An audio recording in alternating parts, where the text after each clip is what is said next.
नमस्कार आप सबको। आज हम फिर एक नए टॉपिक को नर्वस सिस्टम को आगे बढ़ाते हैं और देखिए आज हम ब्रेन की स्टडी स्टार्ट करते हैं। और जो ब्रेन है ये जो शब्द है एक ग्रीक शब्द है और जिसे कि कहते हैं एनकैप्सो एन कैफेलोस। ये कैसा शब्द है? एक ग्रीक शब्द है। और उसके बाद में आप देख रहे हैं ब्रेन कोर क्या कहते हैं, इसे हम एनसेफेलोन कहते हैं। और एनसेफेलोन जो शब्द है इसको हम वैज्ञानिक भाषा का या साइंटिफिक नेम ऑफ ब्रेन क्या है, वैज्ञानिक भाषा में एनसेफेलोन कहते हैं। और जो लैटिन टर्मिनोलॉजी है उसमें ब्रेन को सेरिब्रम कहा गया है, जो कि हम सेरिब्रम पार्ट पढ़ते हैं ब्रेन का। और वो सेरिब्रम इसलिए कहा गया है क्योंकि हम जानते हैं 75% के लगभग जो है ब्रेन का टोटल सेरिब्रम होता है। तो ये जो टर्म है जनरली यूज किया जाता है किसमें? लैटिन में।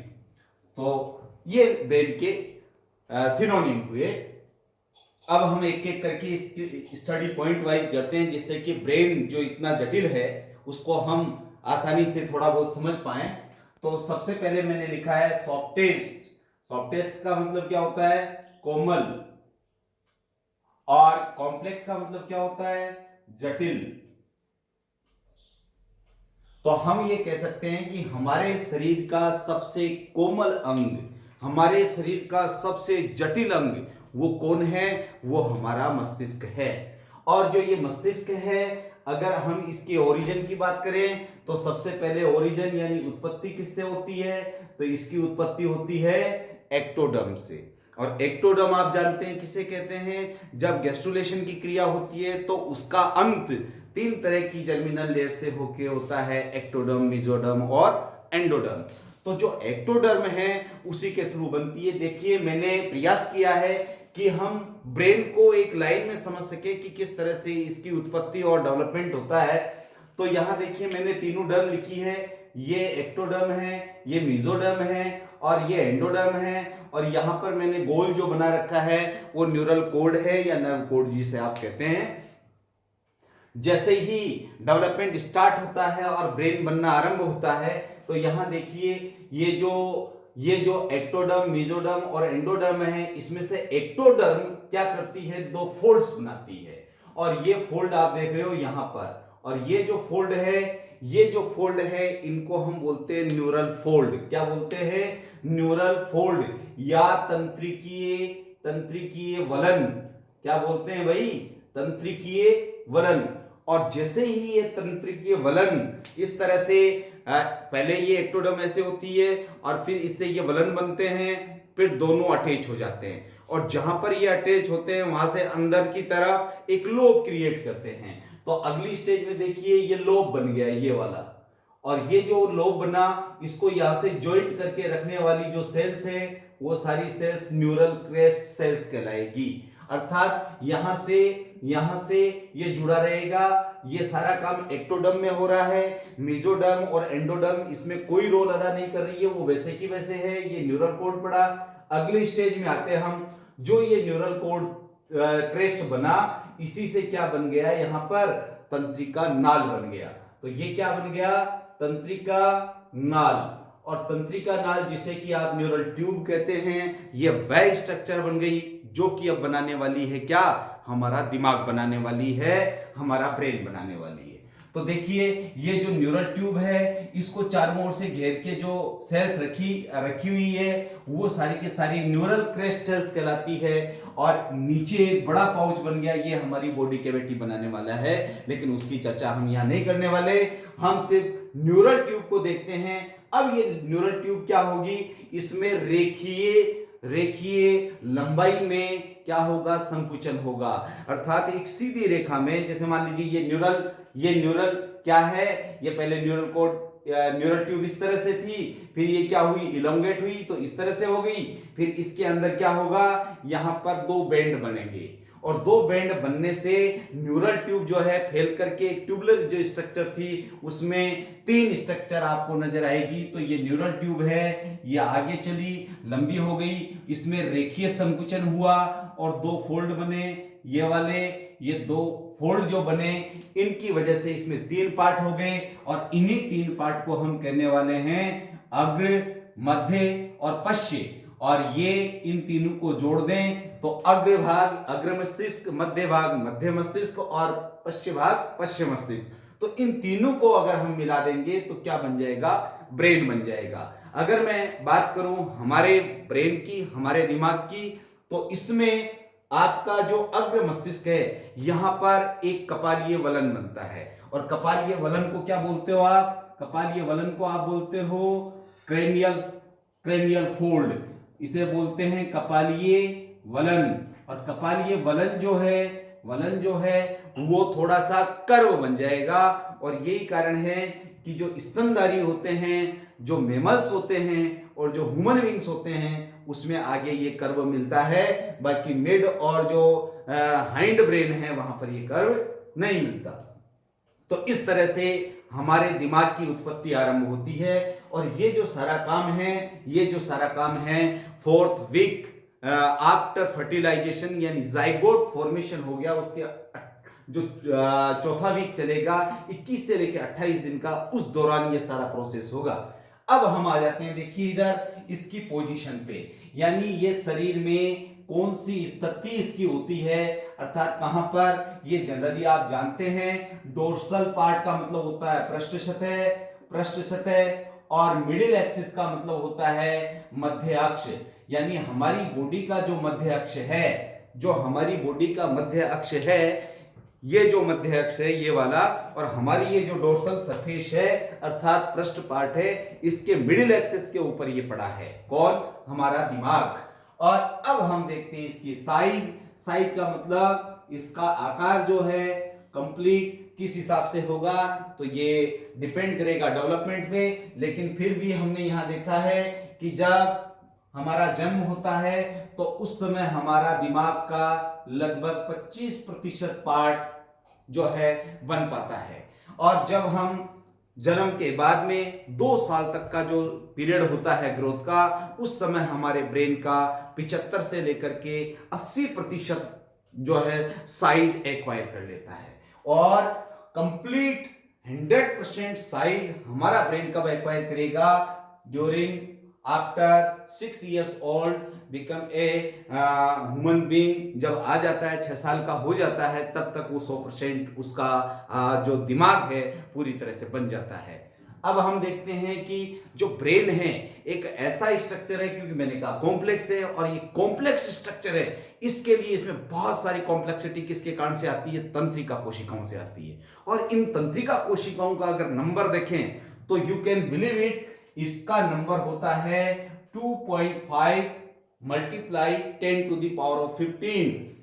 और इन न्यूरॉन्स में अगर मैं इनकी सपोर्टिंग सेल्स की बात करूं, जिसे आप क्या बोलते हो, न्यूरोग्लियल सेल्स बोलते हो, न्यूरोग्लियल कोशिकाएं, इनकी संख्या लगभग 1 ट्रिलियन होती है। तो हम ये कह सकते हैं कि काफी खतरनाक नेटवर्क है, ऑप्टिकल फाइबर बिछी हुई है हमारे दिमाग में। अब हम देखते हैं हमारे ब्रेन का जो वेट है, जो भार है, लगभग कितना है। तो एक औसत दिमाग की बात करें तो इसका जो भार है 1200 से लेकर के 1400 ग्राम, या मैं कहूं 1.4 किलोग्राम के आसपास होता है। और अगर हम ये जो वेरी कर रहा है इसको एक टर्म में बांधना चाहें तो हम कह सकते हैं कि एक मनुष्य के टोटल बॉडी वेट का अप्रोक्सीमेट 2% पार्ट जो है, 2% जो भाग है टोटल बॉडी वेट का, वो कौन होता है, उसके ब्रेन का भार होता है। तो कुल बॉडी वेट का कितना, 2%। अब हम इसको देखते हैं कि भाई मैंने कहा शरीर का सबसे कोमल अंग कौन है, हमारा दिमाग है, हमारा ब्रेन है। तो इसकी सुरक्षा कौन करेगा, क्योंकि शरीर का सबसे कोमल पार्ट है, इसलिए इसकी सुरक्षा भी उतनी ही मजबूती से करनी पड़ेगी। और इस मजबूती को बनाए रखने के लिए आप देखिए मैंने यहां दो चीजें लिखी हैं। एक तो मैंने लिखा है, एक तो सॉलिड प्रोटेक्शन इसकी बॉनी बॉक्स के रूप में, और दूसरा मैंने यहां लिखा है मेनिंजेज। मेनिंजेज का मतलब होता है झिल्लियां। मेनिंजेज का मतलब क्या होता है? झिल्लियां। मेनिंजेज का मतलब होता है झिल्लियां, यानी वो झिल्लियां जो कि ब्रेन के चारों ओर उसको घेर के रखती है, या नर्वस सिस्टम का जो अदर पार्ट्स है उनको भी घेर के रखती है। वो सारी झिल्लियां इकट्ठी एकजाई रूप में मेनिंजेस कहलाती है। और बाहर का जो कवरिंग है वो क्या कहलाएगा? बोनी बॉक्स कहलाएगा। बोनी का मतलब बोन से बना हुआ, बॉक्स का मतलब एक संदूक हो गया। तो हमारा जो ये ब्रेन है इसके चारों ओर हड्डियों का बना हुआ एक ढांचा है, और वो ढांचा जो है बोनी बॉक्स कहलाएगा। विज्ञान की भाषा में इसे हम क्या कहते हैं? कपाल कहते हैं, क्रेनियम कहते हैं। और यह आप जानते हैं कि जो क्रेनियम है, कपाल है, वो हमारे स्कल का यानी क्रोटी का ही एक पार्ट है। और क्रोटी यानी जो 29 हड्डियों से बना हुआ ये स्ट्रक्चर है ऊपर वाला, ये सारा क्या है? स्कल है। और इसी स्कल का एक पार्ट होता है क्रेनियम, जिसमें कुल मिलाकर के कितनी हड्डियां होती है? 8 हड्डियां। और ये 8 हड्डियां जो है एक जगह मिल जाती है, तो फिर इसे क्या कहते हैं? क्रेनियम। और ये क्रेनियम है, यही हमारे ब्रेन का आउटर मोस्ट पार्ट है। अब हम देखते हैं कि इसमें कौन कौन से झिल्लियां मिलती है। तो झिल्लियों को देखने के लिए आप देखिए मैंने यहां 3 झिल्लियां लिखी है, ड्यूरामेटर, अरेक्नोइड और पायामेटर। अब जो ड्यूरामेटर है इसको दूसरा नाम है दृढ़ तानिका। क्या नाम है भाई? दृढ़ तानिका। और जो पायामेटर है इसको बोलते हैं मृदु तानिका। मृदु तानिका।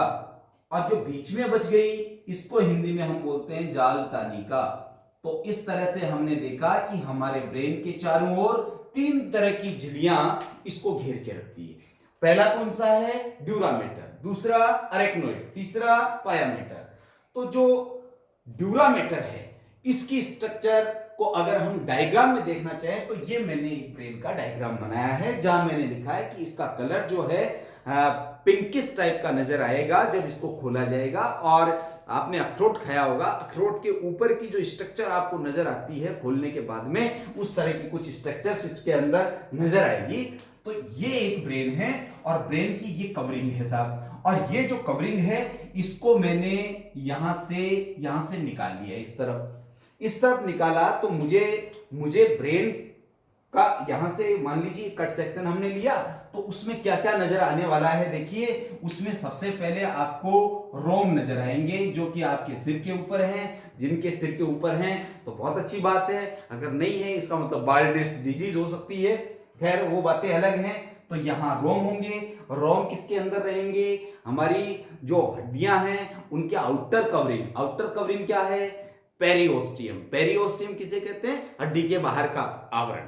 और एंडोस्टियम किसे कहते हैं? हड्डी के अंदर की तरफ का आवरण। तो देखिए यहां पर पेरिओस्टियम यानी जो हमारा क्रेनियम है उसके बाहर की लेयर, उसके बाद में ये क्रेनियम आ जाएगा। और क्रेनियम किससे बना है? अस्थि से बना हुआ है।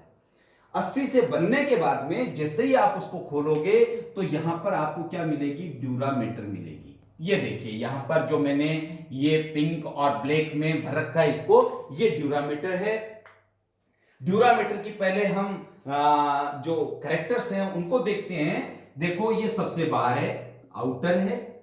थिक का मतलब मोटी है। कैसी है? मोटी है। टफ है। कैसी है? टफ। दृढ़ है। टफ का मतलब क्या होता है? दृढ़। तो ये एक तो बाहर की ओर है, अर्थात हमारी जो क्रेनियम है उससे चिपकी हुई है। ये मान लीजिए क्रेनियम है और ये ड्यूरामेटर है, तो ये दोनों ऐसे चिपकी हुई है, सबसे बाहर की तरफ है। और अगर इसको देखें कि ये बनी किससे है, तो इसमें कनेक्टिव टिश्यू मिलता है और कोलेजन तंतु मिलते हैं। कौन से तंतु मिलते हैं? कोलेजन तंतु। तो इन कोलेजन तंतुओं के द्वारा ये निर्मित है। और अगर इसको देखें कि ये फैलती है या नहीं फैलती, तो हम कहेंगे, पहले कह दिया कि ये दृढ़ है, इसका मतलब इसमें इलास्टिसिटी का जो गुण है वो नहीं है, इलास्टिसिटी का गुण नहीं है। तो ये इसको हम एक कंबाइंड नाम देते हैं, और कंबाइंड नाम क्या है इसका? ड्यूरामीटर का कंबाइंड नाम है हार्ड मदर, यानी दृढ़ मां। अब ये किसका? हमारे दिमाग के बाहर, जो सबसे बाहर एक झिल्ली है जिसे हम हार्ड मदर कहते हैं, और उसी का नाम क्या है? उसी का नाम है दृढ़ता निकार, उसी का नाम है ड्यूरामीटर। और वास्तव में अगर ड्यूरामीटर को यहां से अगर हम इसको और निकाल के देखें तो ये कैसी नजर आएगी? ये नजर आएगी इस तरह से। तो इसमें कितनी लेयर होती है? बाई लेयर होती है। एक बाहर की तरफ है जो क्रेनियम की ओर होगी, एक अंदर की तरफ है जो अंदर की झिल्ली की तरफ होगी।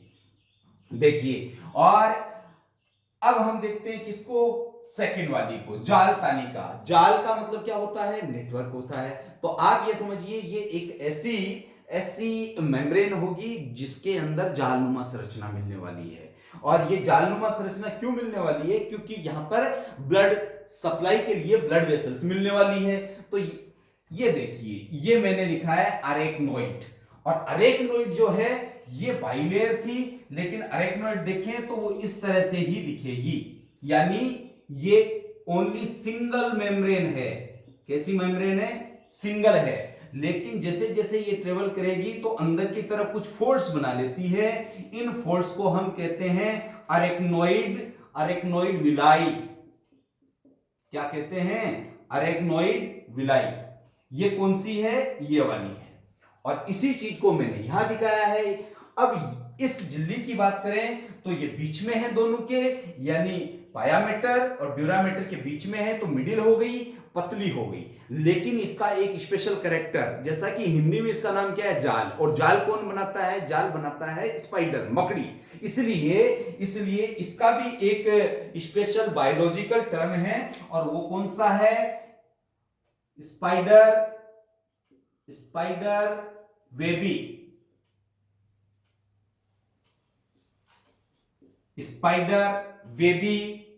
मेनेन्स। तो ये क्या है? स्पाइडर वेबी है, और ये सॉफ्ट होती है। और किससे मिलकर बनी है? ये भी कोलेजन फाइबर से मिलकर बनी है। लेकिन चूंकि मैंने सॉफ्ट बोला तो इलास्टिसिटी इसमें मिलेगी, ब्लड कैपिलरीज इसमें होती हैं। और इसमें जो ये विलाई मिलते हैं, ये विलाई क्या करेंगे? दिमाग के अंदर जो द्रव होगा, जिसे कि CSF हम कहेंगे, अलग से उसको स्टडी करेंगे, तो उसको क्या है कि इधर से वो ऊपर नीचे मूव कर सकता है। और उसके बाद में हम देखते हैं तीसरे प्रकार की में यहां आ जाइए। यहां मैंने लिखा है पायामीटर, और पायामीटर को हमने कहा है मृदु तानिका। और इसका भी एक और स्पेशल नाम है साइंटिफिक टर्म में, जिसे हम कहते हैं पायामीटर को सॉफ्ट मदर। क्या कहते हैं भाई इसको? सॉफ्ट मदर, यानी कि नरम मां, दिमाग की जो थर्ड है। लेकिन इसको समझिए कि जो पायामीटर है वो सबसे अंदर की ओर है और पतली है। साथ में देखिए मैंने लिखा है पारदर्शी का मतलब जिसके आर पार देखा जा सके, और इसमें ब्लड वेसल्स बहुत ज्यादा होंगी। और ये किससे मेडअप होगी? संयोजी उत्तक से। किससे बनी है? संयोजी उत्तक से। तो अब हमने देख लिया कि तीनों में क्या डिफरेंसेज है। और जो पायामीटर है अंदर की तरफ किसके साथ में? ब्रेन के साथ में चिपकी हुई नजर आएगी।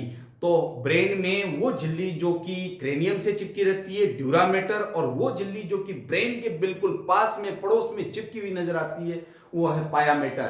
तो इन तीनों झिल्लियों को याद करने के लिए हम एक फॉर्मूला लगा सकते हैं जिसे हम कहते हैं DAP। और DAP आप जानते हो खेतों में बहुत काम में आता है। D for dura mater, A for arachnoid और P फॉर पायामीटर। तो ये तीनों झिल्लियां क्या करती हैं? हमारे ब्रेन को मोइस्ट बना के रखती है, CSF प्रोवाइड करती है, प्रोटेक्शन करती है, बाहर की इंजरी या जो शॉक है उससे बचाती है। तो ये हमने ये जो सेक्शन है इसमें तीनों नजर आ रहे हैं। लेकिन यहां एक चीज ध्यान में ये रखने की कि पायामीटर क्या करती है? जब ब्रेन के संपर्क में है तो कुछ स्थानों पर अंदर की ओर धस जाती है, और जहां ये धसती है उस स्थान पर कोरोइड प्लेक्सस बनते हैं, जिन्हें कि रक्तक जालक कहते हैं। वो अगले वीडियोस में हम पढ़ेंगे।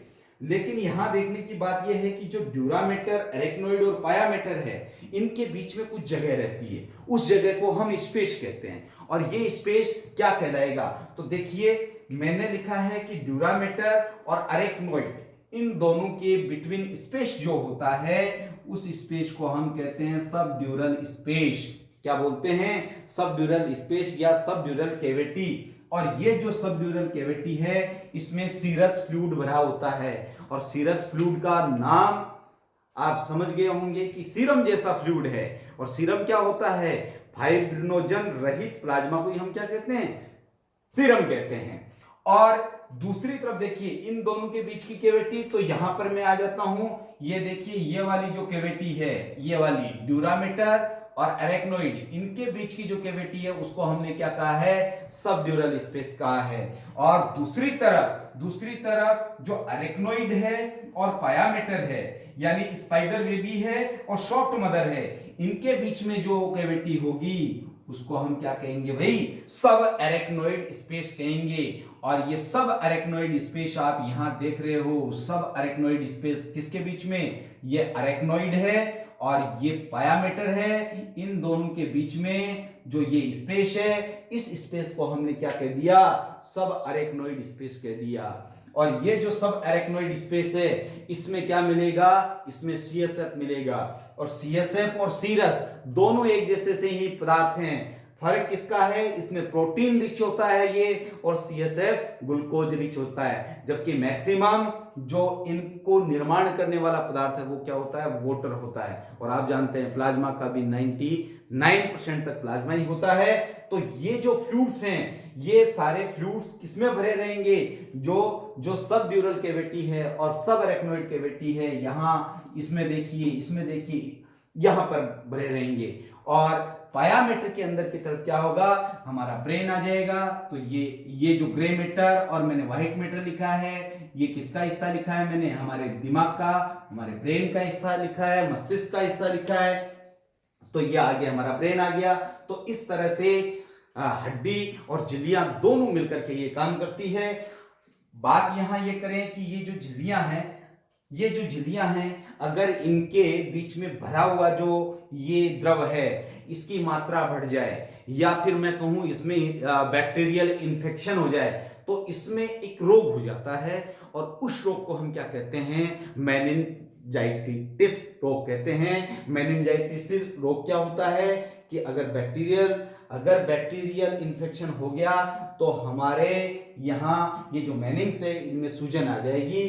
तो इस कंडीशन को हम मेनिंजाइटिस या मस्तिष्क शोथ रोग कह देंगे। और अगर मैं बात करूं कि भाई ये जो मैंने डीएपी 3 तरह की झिल्लियां लिखी है, ड्यूरामेटर, अरेक्नोइड और पायामेटर, क्या ये मछली, मेंढक, सर्प, कबूतर और मानव, या Pisces, amphibia, reptilia, Aves and Mammalia, क्या सब में बराबर मिलती है? जी नहीं, ये सब में बराबर नहीं मिलती। अगर हम इन झिल्लियों की बात करें तो यहां देखिए आप, पिसीज यानी मछली में केवल एक झिल्ली ब्रेन को कवर करती है, जिसे हम क्या कहते हैं? पायामेटर कहते हैं। एम्फीबिया में देखें तो 2 झिल्लियां मिलती हैं, एक पायामेटर होती है और एक ड्यूरामेटर होती है। तो मैं कहूं सॉफ्ट मदर और हार्ड मदर बनती है। रेप्टिलिया में देखें तो भी वो 2 ही बनती है। कौन सी? पायामेटर और ड्यूरामेटर। एव्स में बात करें तो यहां तीसरी बनना आरंभ हो जाती है, जिससे कि आपने कहा है दोनों के बिटवीन जालतानिका यानी अरेक्नोइड। तो इसमें 3 झिल्लियां हो गई। और मैमल्स में तो हम पढ़ ही रहे हैं क्या कि 3 मेम्ब्रेन होती है, जिन्हें कि कंबाइंडली हम मेनिंग्स कहते हैं। तो ये एक इंट्रोडक्शन था ब्रेन का। और ब्रेन का जो इंट्रोडक्शन हुआ, इसके बाद में हम अगला टॉपिक जो पढ़ने वाले हैं स्ट्रक्चर ऑफ ब्रेन पढ़ेंगे, फिर ब्रेन के पार्ट्स पढ़ेंगे। तो इस तरह से हमारा आज का टॉपिक कंप्लीट होता है। Thank you for watching, welcome.